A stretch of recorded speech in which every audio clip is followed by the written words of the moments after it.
My name is Rioch Edwards-Brown and I'm founder of So You Want to Be in TV.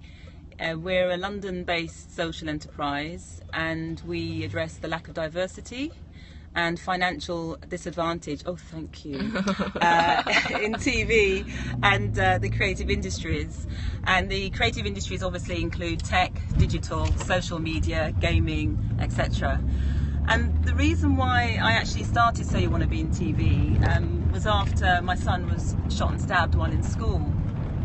And I didn't want revenge. I wanted to see if there was a way that I could reach out to the community and if there was a way that I could give something back. And the story started for me when my son revealed, because he is alive, he revealed that the reason that he'd been stabbed and shot by this particular boy, and they were aged 13 at the time, the boy said to him that he had done this because he hated him for having two parents at home. I just, as I say, didn't have a response for that and decided to reach out to the community. So that was in 2009.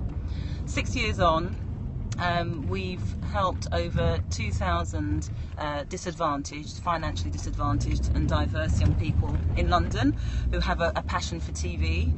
And it's meritocracy based, and we add value by providing free training that also removes the financial barrier, which is one of the reasons that young people have said to us has kept them from, one, entering the industry, and then if they do enter, they're unable to stay in the industry. So over 2,000 have been through our free employabilities programme, and over 17 of the poorest London boroughs have benefited. And we have sponsors from the industry such as ITV, Talkback Thames, Sunset and Vine, just to name but a few. But we also have a sponsorship in place with Promax UK, who are our sponsors today for the promo that we're going to do. Woohoo! And so we're going to be shooting a promo, and that's with 5 Creative.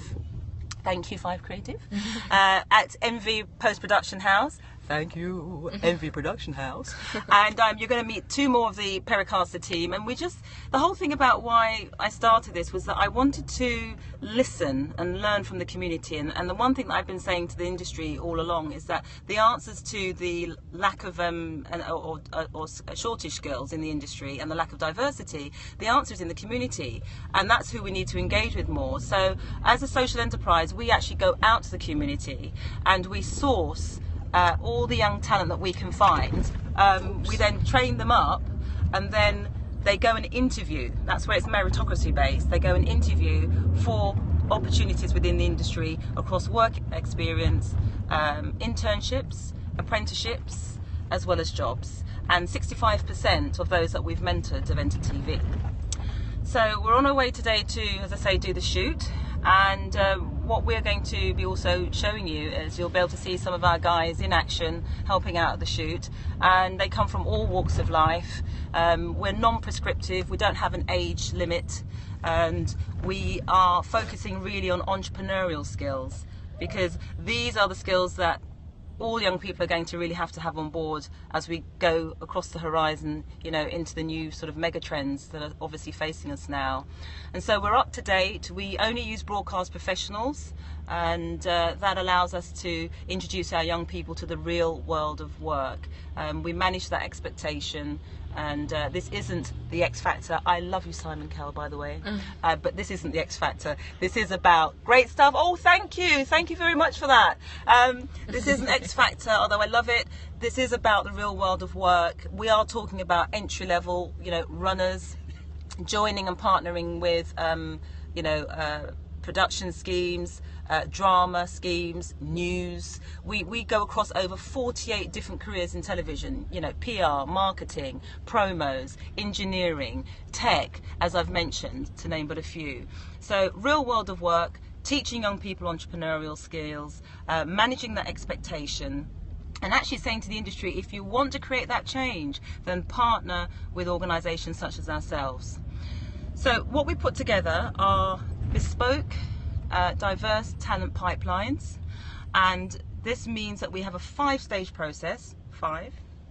And the first stage is that we actually go out into the community. So we go to prisons, youth offending teams, community groups, homeless young people on the street, kids that are in social care, universities, schools, you name it, we go out there. And then the second stage is we start to look for a spark. As I say, we're not looking at age because, interestingly enough, it's really expensive to be poor. And so a lot of people coming in who have an interest within television tend to come outside of that remit of 16 to 24. Thank you very much, thank you. And, you know, until you've had a 25-year-old, you know, who's rather dejected saying, you know, I know that I can't enter the industry, and you say, well, why? And they say, oh, I'm 25, I'm no longer fitting within 16 to 24. We think the industry is missing out on a tranche of talent that we feel need to be better represented there. So what did the industry get back for sponsoring our programme? Well, the first thing is that they get access to cost-effective and time-saving entry-level talent, which is diverse and work-ready. So we actually complement the HR teams. We love you guys. We complement any diversity initiatives, whether they're external or internal. And together, that's how we've then now also built up our junior talent, because those kids that came to us age 14, 6 years ago, are now reaching into their early 20s. And those that came to us when they were 20 are now, you know, 26 and beyond. So no age prescription, blank canvas, we're looking for talent. We don't focus on ethnicity. We listen to the financial disadvantage that young people talk to us about. In terms of the diversity pipelines that we've provided so far, we've been sponsored and created and partnered with by Creative Skill Set, and so we've been providing candidates for their high-end TV drama scheme.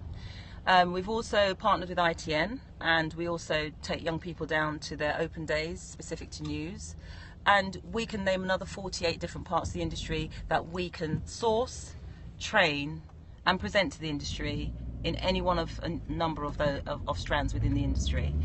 So I hope that's given you a little bit of a clearer understanding as to what So You Want to Be in TV is all about.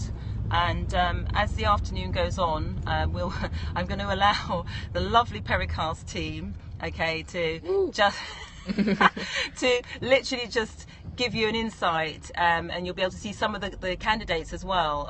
We've just recently had some candidates who have been on the Royals. We have candidates now on Love Nina. These are high-end TV dramas.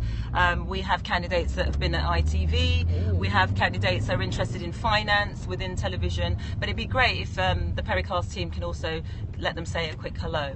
So if there's any questions that you guys want to ask, if there's any burning sort of enlightenment that you feel that you need, please feel free to, you know, put them up on the Pericast team's website, which is at the Pericast team, and that's only with one T. Okay, so at the Pericast team, and please follow them. You can also follow us at So You Want to Be in TV at SYWBITV. And also, if you want to put any questions to us via any of those Twitter accounts, that's absolutely fine. Love you lots. It's been a pleasure to introduce you to my story, and you're going to be catching up with us next in another sort of 5 or 10 minutes. Thank you. Bye. Bye everyone. Yeah, thanks for listening to that lovely story. Yeah, sorry about the awkward angles. We're in the car at the moment on our way to Envy, and honestly the road bumps are insane. I mean, as you can see, like, I've been bobbling around everywhere and my arms have been dying because I have to hold up the phone because I don't have a selfie stick yet, so process. But yeah, we're gonna go now because we're going into a tunnel, so bye.